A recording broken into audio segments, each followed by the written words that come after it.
Assalamualaikum warahmatullahi wabarakatuh. Bersyukur kita kepada Allah yang telah melimpahkan rahmat dan karunia-Nya sehingga kita dapat mengikuti perkuliahan bimbingan konseling kali ini. Nah, kami dari kelompok 2 yang beranggotakan yang pertama itu Afrilia, yang kedua Muhammad Faiz Al-Hafiz Winov Putra, yang ketiga Nurul Fajriati, yang keempat Singgi Dwi Kiastio, yang kelima Wahyu. Nah, pada video kali ini kami akan menjelaskan mengenai materi pengertian, tujuan, dan fungsi pelayanan BK. Nah, materi pertama yaitu pengertian. Nah, materi ini akan dijelaskan langsung oleh Afrilia. Kepada Afrilia, kita persilahkan. Materi pertama yaitu tentang pengertian BK. Bimbingan dan konseling merupakan terjemahan dari istilah guidance dan konseling dalam bahasa Inggris.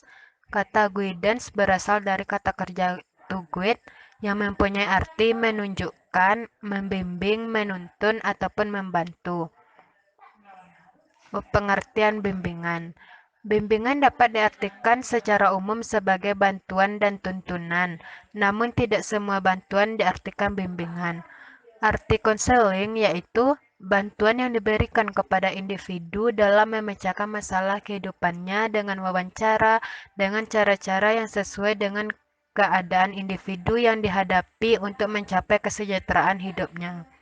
Jadi, bimbingan dan konseling yaitu serangkaian kegiatan berupa bantuan yang dilakukan oleh seorang ahli pada konseli dengan cara tatap muka, baik secara individu atau beberapa orang dengan memberikan pengetahuan tambahan untuk mengatasi permasalahan yang dialami oleh konseli dengan cara terus-menerus dan sistematis. Terima kasih kepada Afrilia. Materi selanjutnya yaitu tujuan BK yang akan disampaikan oleh Nurul. Kepada Nurul kita persilakan. Assalamualaikum warahmatullahi wabarakatuh. Saya akan melanjutkan pembahasan yang kedua, yaitu tentang tujuan bimbingan dan konseling. Bimbingan dan konseling ini bertujuan membantu peserta didik mencapai tugas-tugas perkembangan secara optimal sebagai makhluk Tuhan, sosial, dan pribadi. Lebih lanjut, tujuan bimbingan dan konseling ini adalah membantu individu dalam mencapai yang pertama, kebahagiaan hidup pribadi sebagai makhluk Tuhan. Yang kedua, kehidupan yang produktif dan efektif dalam masyarakat. Yang ketiga, kehidupan bersama dengan individu-individu lain.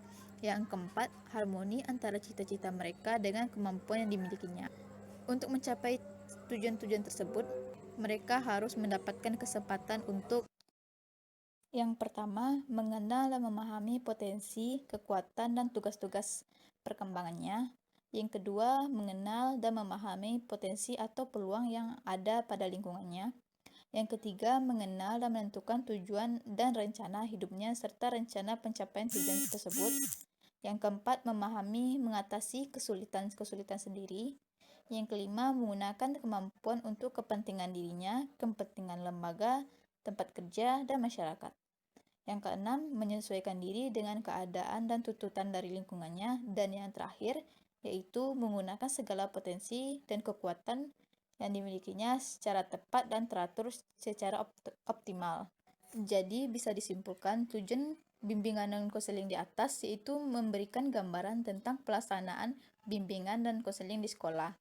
Karena dengan adanya tujuan bimbingan dan konseling tersebut, maka pelaksanaan bimbingan dan konseling di sekolah akan benar-benar memberikan hasil yang positif bagi konseli. Terima kasih kepada Nurul yang telah menjelaskan materi mengenai tujuan BK. Nah, materi selanjutnya yaitu fungsi pelayanan BK yang akan saya sampaikan sendiri.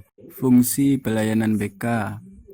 Nah, di sini dapat kita lihat ada 4 fungsi pelayanan BK.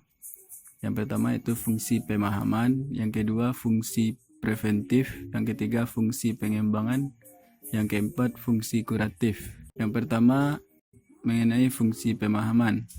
Fungsi pemahaman yaitu memahami karakteristik atau potensi perkembangan peserta didik dari membantu mereka untuk memahaminya sehingga objektif atau realistik. Nah, materi dalam pemahaman ini dapat dikelompokkan menjadi berbagai data. Di antaranya itu keluarga, kesehatan jasmani, riwayat pendidikan sekolah, pengalaman belajar di sekolah atau di rumah, pergaulan sosial, rencana pendidikan lanjut, kegiatan di luar sekolah, hobi, dan kesukaan yang mungkin dihadapi. Selanjutnya, fungsi preventif atau pencegahan, yaitu memberikan layanan orientasi dan informasi mengenai berbagai aspek kehidupan yang patut dipahami peserta didik agar mereka tercegah dari masalah. Nah, upaya pencegahan yang dapat dilakukan konselor adalah mendorong perbaikan lingkungan yang kalau diberikan akan berdampak negatif terhadap individu yang bersangkutan. Nah, selanjutnya mendorong perbaikan kondisi pribadi dari klien. Yang ketiga, meningkatkan kemampuan individu untuk hal-hal yang diperlukan dan mempengaruhi perkembangan dan kehidupannya. Selanjutnya, mendorong individu untuk tidak melakukan sesuatu yang akan memberikan risiko besar dan melakukan sesuatu yang akan bermanfaat. Yang terakhir itu menggalangkan dukungan kelompok terhadap individu yang bersangkutan. Selanjutnya yang ketiga itu fungsi pengembangan. Fungsi dari pengembangannya itu memberikan layanan bimbingan untuk membantu peserta didik mampu mengembangkan potensi dirinya atau tugas-tugas perkembangannya. Nah, yang terakhir yaitu BK memiliki fungsi pelayanan yaitu fungsi kuratif, yaitu membantu para peserta didik agar mereka dapat memecahkan masalah yang dihadapinya, seperti masalah pribadi, sosial, belajar, atau karir.